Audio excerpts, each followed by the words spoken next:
गायत्री यादव की 3 बहुएं थीं। बड़ी बहू सुमन, मंझली बहू पूजा और सबसे छोटी बहू मीनू।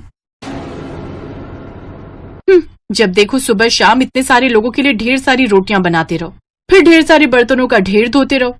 सच में मैं तो कुछ ही महीनों में थक गई हूँ ये सब करते करते। साथ में रहकर ना तो ठीक से खा सकते हैं और ना ही आराम करने को मिलता है। लेकिन बस अब मैंने तो विनय जी को बोल दिया है कि जल्दी से मेरी रसोई अलग करो, नहीं तो मैं चली अपने मायके। तुम बिल्कुल ठीक कहती हो देवरानी जी, मैं भी आज ही रजत जी से बात करूंगी। अरे आखिर कब तक यूं जॉइंट फैमिली के चक्कर में हम पिसते रहेंगे।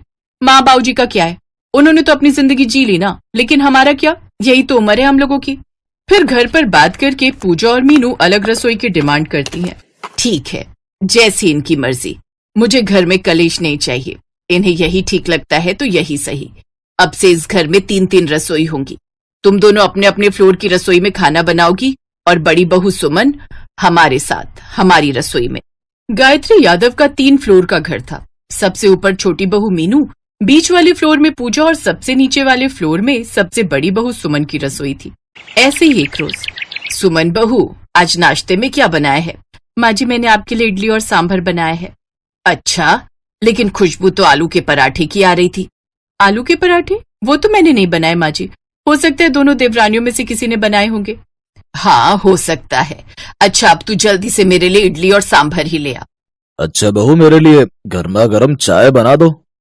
और सुमन मेरा टिफिन पैक हो गया क्या? तो दे दो मुझे ऑफिस के लिए देर हो रही है। हाँ बस अभी लाई।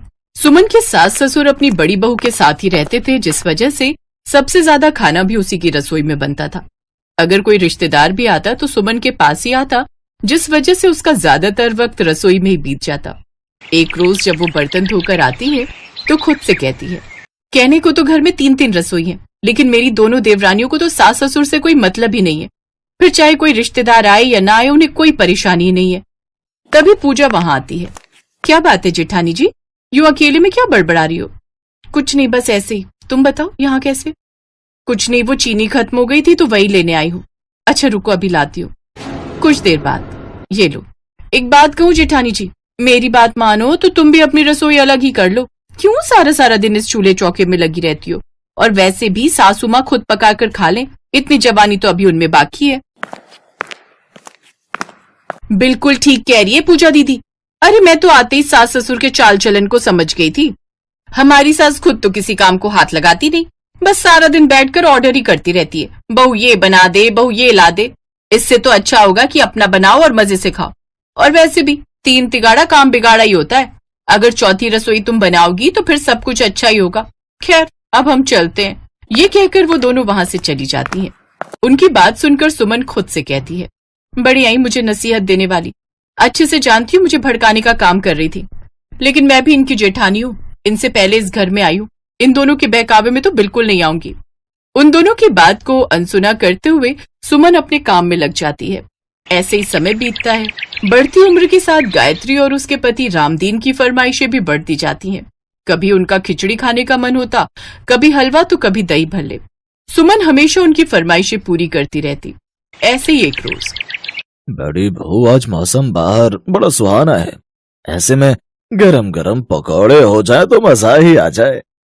जी बाबूजी मैं अभी बनाकर लाती हूँ। तो बड़ी बहू साथ में चाय भी बना लेना, वो भी अदरक वाली। हाँ बाबूजी माँ जी मैं अभी बना देती हूँ। सुमन रसोई में पकौड़े बनाने के लिए जाती है तो देखती है कि रसोई में प्याज खत्म हो गए हैं। अरे ये क्या, प्याज तो खत्म हो गए। एक काम करती हूँ, पूजा से मांग कर ले आती हूँ। अरे पूजा वो मुझे कुछ प्याज मिल सकते हैं? क्या बात है जेठानी जी, प्याज का इस वक्त क्या काम है? अभी तो रात की सब्जी बनने में समय है, तब तक तो बाजार से ही ले आती। अरे वो बाबूजी का प्याज के पकौड़े खाने का मन है, बस इसीलिए प्याज लेने आई थी।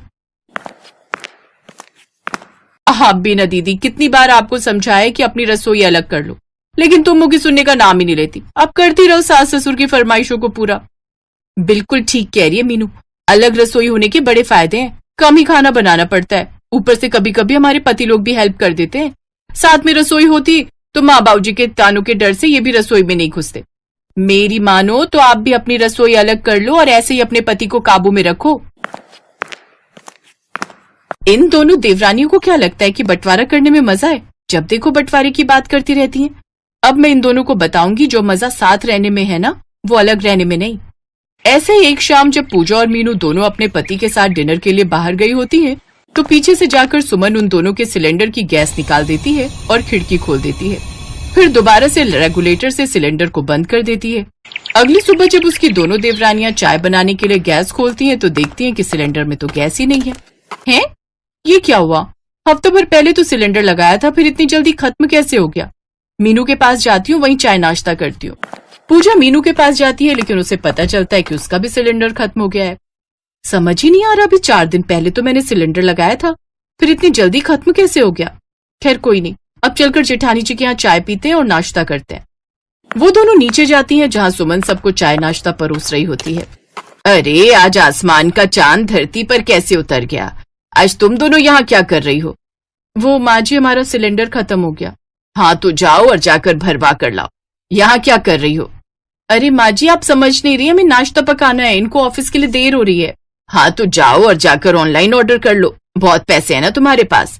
जब तुम अपनी अलग अलग रसोई बना सकती हो, सब अपना मर्जी का कर सकते हो, तो क्या बाहर से खाना ऑर्डर नहीं कर सकती? अरे माँ जी, आप गुस्सा मत कीजिए, और तुम दोनों आओ बैठो और दोनों देवर जी को भी नाश्ते के लिए बुला लो। मैंने वैसे भी आज नाश्ता ज्यादा बनाया है। सुमन के कहने पर उसके दोनों देवर भी आ जाते हैं, जिसके बाद वो सब साथ में मिलकर नाश्ता करते हैं। सच कहे माँ जी, तो इतने दिनों बाद जब हम सबने साथ में मिलकर खाना खाया, बातें की, तो बहुत अच्छा लगा। हम ऊपर अपने अपने फ्लोर में खाना तो बनाते हैं, लेकिन अकेले खाने का मन नहीं करता। हमने बहुत बड़ी गलती कर दी, जो परिवार में रहने का मोल ही नहीं समझ पाए और खुद को परिवार से अलग कर दिया। अब हमें समझ आ गया कि परिवार के साथ मिलकर खाने और रहने में जो मजा है, वो अलग होने में नहीं। हमें फिर से एक साथ एक ही रसोई में खाना बनाना है। तुम दोनों की बात सुनकर मुझे बहुत अच्छा लगा, तो चलो इसी बात पर अब से हाथ मिलाते हैं और फिर से एक साथ एक ही रसोई में खाना बनाते हैं। देर आए दुरुस्त आए। लौट के बुद्धू फिर से पुरानी रसोई में ही आए। अब से उन तीनों की फिर से एक ही रसोई हो गई और अब वो साथ में मिलकर खाना बनाने लगी और खुशी खुशी रहने लगी।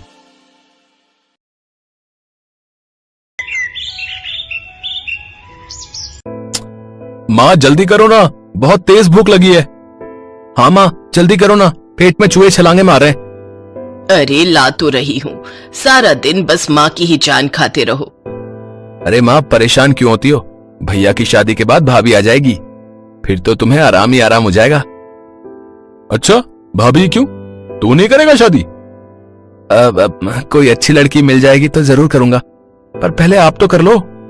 हाँ हाँ मैं भी देखूंगी, बीवियों के आने के बाद तुम दोनों उन्हें कितना परेशान कर पाते हो।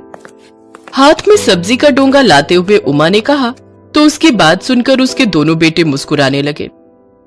इसके बाद सुशील और अनिल दोनों उंगलियां चाट चाट कर खाना खाने लगे और फिर अच्छा एक बात और है माँ, तुम्हारे हाथों का जो स्वाद है ना, वो कहीं और नहीं।